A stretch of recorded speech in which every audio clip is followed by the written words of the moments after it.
I will give you my answer, and then you'll analyze my answer. And I want you to rate me on my answer. So what's your question? Which is? Tell me about yourself. Okay, now let's look at that. Let's analyze the question. Is it a behavioural question? No.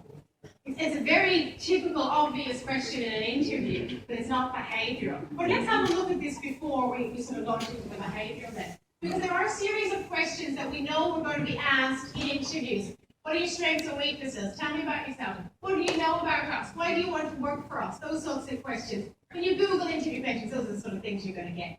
So tell me about yourself. How do you answer this question? Let me give you a couple of responses. I'm going to answer this for you. Okay. Well, I was born in Ireland, and as a young girl, I lived in a country town in Ireland. And my parents operated some businesses in the town, which were quite successful. We went through a lot of challenges in the 80s and things like that growing up because of a recession globally. So I very much learned how to deal with change in that recession. Then my parents, when I was 11, my parents sent me off to boarding school. I was quite young. And I sort of worked out how to cope with boarding school. It wasn't quite easy for me, but I did okay. Then I went to university, and then I studied my first degree, and I moved from one city to another for that. And then I moved back to another city, and I did another qualification. In the meantime, I got a little bit of work experience as well, and in call centres.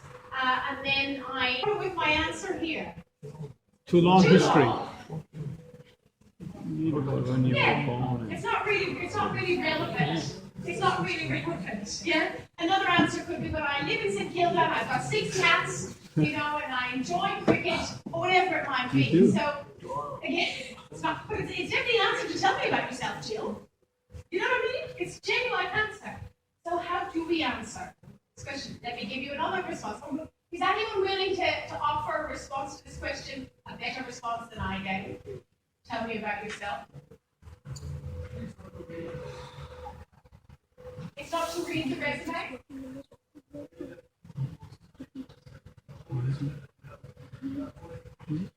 Yes.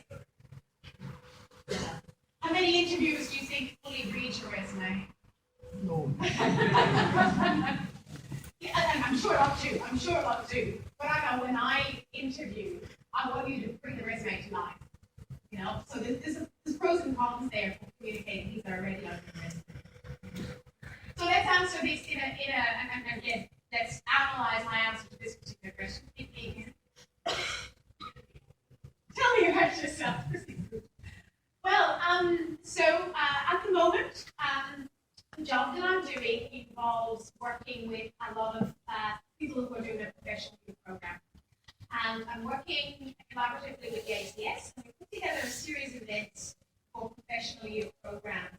And part of that means working out what do we think professional year students need the most, and then ensuring that we can provide a value event with some takeaways and handouts so that they have and practice, so they can bring those skills back to the workforce. So that gives you a little bit of an idea of what I'm doing at the moment.